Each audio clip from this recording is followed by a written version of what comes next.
Good morning everyone. Welcome back to my blogging channel Anu Blogs. So আজ আমি বানাবো বাঁধাকপির তরকারি মাছের মাথা দিয়ে। তো তার জন্য হচ্ছে গিয়ে প্রথমে বাঁধাকপিটাকে প্রেসার কুকারের মধ্যে নিয়ে হলুদ লবণ আর জল দিয়ে সেদ্ধ করে নিলাম। তারপরে হচ্ছে মাছের মাথাগুলোতে লবণ আর হলুদ দিয়ে ভালো মতন মাখিয়ে নিলাম, যাতে ভেতর পর্যন্ত লবণ আর হলুদটা চলে যায়, লবণের স্বাদটা থাকে। এরপরে কড়াইয়ের মধ্যে সর্ষের তেল ঢেলে দিলাম। যতক্ষণ না গরম হয় ততক্ষণ সর্ষের তেল মধ্যে মাছটা দেবো না, নাহলে মাছটা ভেঙে যাবে। এরপরে হচ্ছে গিয়ে মাছের মাথাগুলোকে এক এক করে দিয়ে দিলাম তেলের মধ্যে। আমি আজকে মাছের মাথা নিয়ে এসেছিলাম মার্কেট থেকে, মাছ আনিনি। তো দেখতেই পাচ্ছেন ভালো মতো উল্টে পাল্টে মাছগুলোকে ভেজে নিতে হবে। তো আমার মাছের মাথা বা মাছ ভাজার সময় প্রচণ্ড ভয় লাগে, কারণ এতটাই তেল ছিটকায়।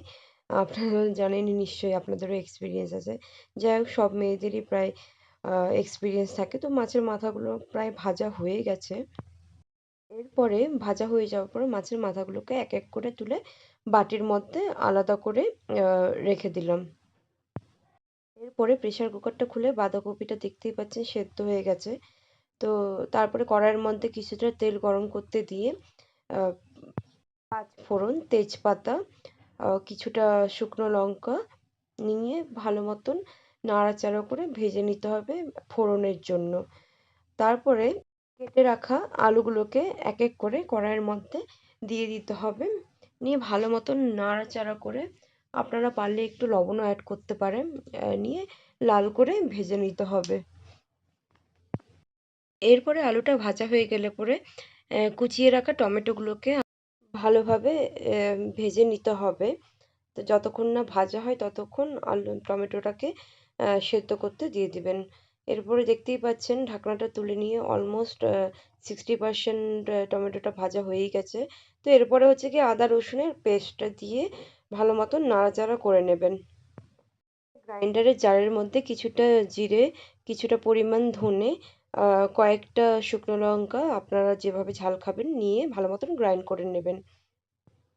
দেখতেই পাচ্ছেন এখানে আলু আর টমেটোগুলো সেদ্ধ হয়ে গেছে। নিয়ে সেদ্ধ করে রাখা বাঁধাকপিটাকে একটু একটু করে কড়াইয়ের মধ্যে দিয়ে দিতে থাকবেন, নিয়ে ভালো মতন ওপর নিচ করে নাড়াচাড়া করে নেবেন, যতক্ষণ না আলু টমেটোটা হচ্ছে গিয়ে বাঁধাকপির সাথে মিক্স না হয়।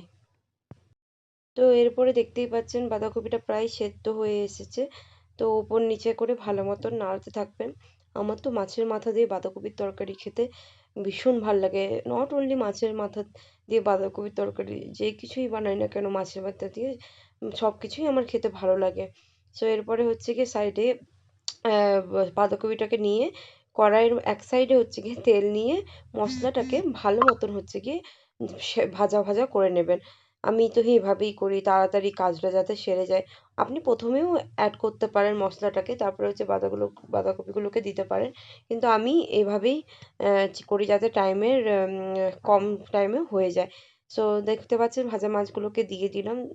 দুটো মাছই দিলাম, মানে একটা মাছকে দুটো ভাগ করে রেখেছিলাম, ওটাকেই ভালো মতন নেড়ে ঘেটে দেখতে পাচ্ছেন ভাঙা ভাঙা হয়ে গেছে। নিয়ে বাঁধাকপিটাকে ওই মাছের ইয়েটার সাথে মশলাটার সাথে ভালোভাবে মাখিয়ে নেবেন খুন্তির সাহায্যে। এরপরে হচ্ছে গিয়ে যখন সেদ্ধ হয়ে যাবে প্রায়, তখন হচ্ছে গিয়ে কিছুটা পরিমাণ মতন জল দিয়ে ভালো মতন নাড়াচাড়া করে নেবেন, যাতে আরেকটু ভালো মতন মশলাগুলো মিশে যায় বাঁধাকপির সাথে। দেখতে পাচ্ছেন প্রায় ফুটে এসেছে এবং তেলটাও ছেড়ে এসেছে। এরপরে কিছু কুচিয়ে রাখা ধনেপাতা ওপর থেকে ছিটিয়ে দেবেন। আর গরম মশলা আগেও দিয়েছিলাম, এখন আবার দিলাম হচ্ছে গিয়ে গুঁড়ো গরম মশলা। তারপরে 1 চামচ কিংবা আপনার পরিমাণ, আপনার যেরকম মনে হয় সেরকম স্বাদ অনুযায়ী একটু ঘি মিশিয়ে দেবেন। বাঁধাকপির তরকারিতে ঘি মেশালে পরে আলাদাই একটা সেন্ট আসে। নাড়াচাড়া করে নিয়ে ভালো মতন ঢাকনা দিয়ে দিবেন। ঢাকনাটা তুললেই দেখতে পাবেন কি সুন্দর একটা সেন্ট বেরিয়ে এসেছে। আপনারাও একদিন এভাবে ট্রাই করবেন। আমি খাবারের প্লেট সাজিয়ে নিয়েছি। আজকের ভিডিওটি এখানেই শেষ করলাম। দেখা হবে পরের একটি ব্লগে। Bye bye.